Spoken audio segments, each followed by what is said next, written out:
For our viewers across Africa and the rest of the world, this is NC Continental Prime. Now, the International Monetary Fund has said that Nigeria's economic growth is projected to decline from 3.3% in 2022 to 2.9% in 2023. The Washington-based lender made this known in its World Economic Outlook, Navigating Global Divergences, released on Tuesday. The IMF also projected that the country's economy will grow at 3.1% in 2024, with a negative effect of high inflation on consumption taking hold. The IMF said global headline inflation is expected to steadily decline from its peak of 8.7% in 2022 annual average to 6.9% in 2023 and 5.8% in 2024. Now, joining me on the news to discuss this is an economist, Paul Alaje. Thank you so much, Paul, for joining us in the news. Thank you so very much for having me. It's a pleasure to have you join us. Now, Paul, the International Monetary Fund said in its new prediction for Nigeria that the nation's growth is projected to decline from 3.3% in 2022 to 2.9% in 2023, and then it will grow to 3.1% in 2024. Do you agree with this prediction?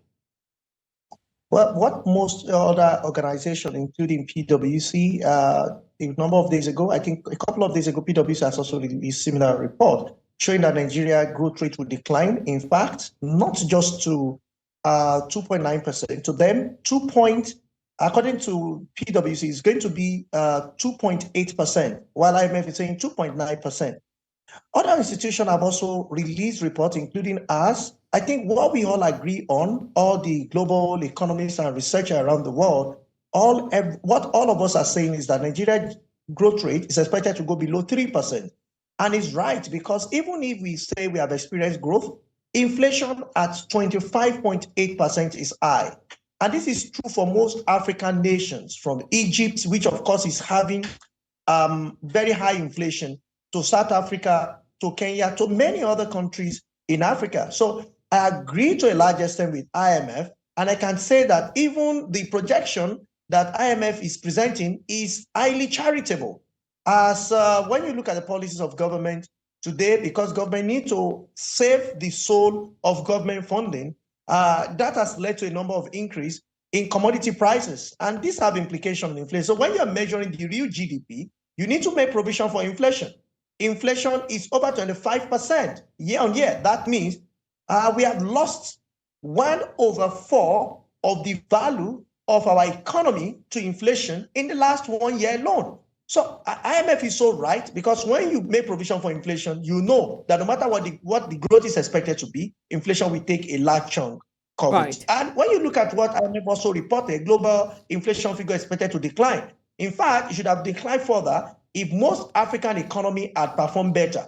But African economies will be the driver of high inflation for a long time, not just in 2023, but even to 2024, because of high dependence of what is happening high dependence on other countries on what is happening. And when you look at what is happening around the world, you see that Africa really does not have control of our economy. And this is so true for most countries in Africa. We have a lot of natural resource, we have problem with converting natural resource to what is consumable by the market. So we have to rely on international community. Unfortunately, this report, IMF, and you remember IMF is one of the institutions that convinced Nigeria, among other African countries, to promote some policies. So I haven't advised us around April, May, June, July. In fact, since January, World Bank, a counterpart organization, have told us that we should promote some policies, which we did. After the policies were promoted, the next thing we saw IMF mention was that you're going to increase poverty by 4 million. And they said by 29th of May or 30th of May, poverty in Nigeria has increased by 4 million. 4 million people. These are not 4 million stones, 4 million cubes of salt or sugar. 4 million human beings join the poverty bracket. And the organization is warning again that 7.1 million may join already, 4 million this year and 89 million in the previous year. A lot for us to worry about. Okay. Paul, still talking about the IMF's prediction, the IMF said that the debt markets have started to reflect tighter monetary policy, whereas the spreads to risk-free government debt have stayed more or less constant. Now, this, of course, suggests that credit conditions have also tightened more than ever. How can developing nations attract funding internationally? Well, one of the reasons why the monetary policy have continued to tighten is to attract investment. But you see, the environment that we attract investment at the wake of tightening must also be right. We're trying to attract investment, but we are weakening the currency, which of course is supposed to promote investment on one hand. But investors around the world are looking at the atmosphere, they are looking at the environment that we have in Nigeria. What are the exact things they are looking at? We have some international organizations, including that popular airline, that have been on loggerheads in Nigeria regarding repatriation of their funds.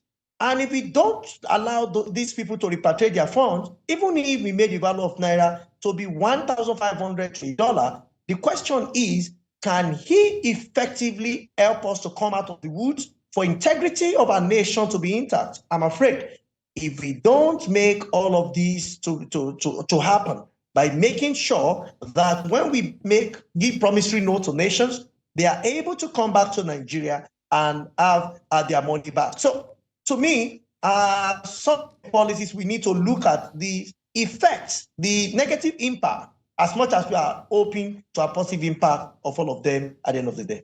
All right, now talking about impact, we obviously see that inflation is not exactly coming down anytime soon. And the dollar denomination fixed income market is also becoming costlier. Is there a way to get a middle ground for sub-Saharan African nations? The way sub-Saharan African nations we have or need to have a middle ground is to take their own destiny by their own hands. For a long time, Africans have been lied to. We've been told that as Africa, maybe because of the color of our skin, that we should remain crude oil, crude, agriculture, crude, everything natural. The world must tell Africa the truth. And if nobody is telling Africa the truth, it's better Africa tell themselves the truth. And I'm happy that few leaders in Africa have started to speak up to say we cannot hold our own destiny this way. The way for us to go is in conversion. For instance, Nigeria has crude underneath our food, but we need our brains to convert this crude to what is consumable in our cars, what we can put in our generators. We still rely on so many countries around the world for us to have access to finished or to, if you like, processed material that is processed crude into finished commodities such as Jet A1 for aviation sector or for petrol for automobile and so on and so forth. So Africa must be ready to understand. Africa must accept that the riches, the greatness of Africa is not just in the population. It is not just in the natural resources. We have natural resources everywhere. But what we seems to be missing is how do we convert these natural resources to finished product, to product that is consumable, that the rest of the world will also, to a large extent, depend on us. But if we continue to depend on the rest of the world and we say that we'll keep selling natural resource, crude, you see, economics is so wise. Economics feels that until you're able to vary all factors of production.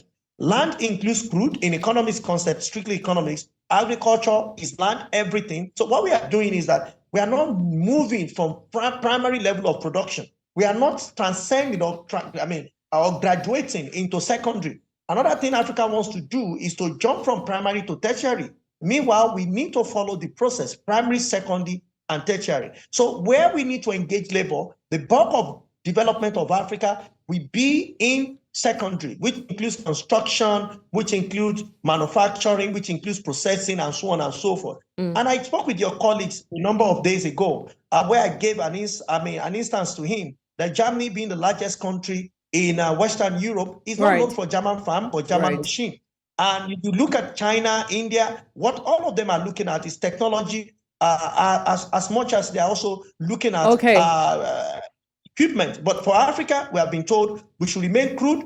So this is what Africa must do. Unfortunately, it will not be a quick fix. Yeah. We need to know that short-term solution cannot help us. We need to move from consuming nations in Africa to producing nations. Of course. Paul Alaji, thank you so much. I mean, definitely it's not a quick fix, but we hope that something can be done in that regard quickly. Thank you once again for joining us on the news. Thank you so very much for having me.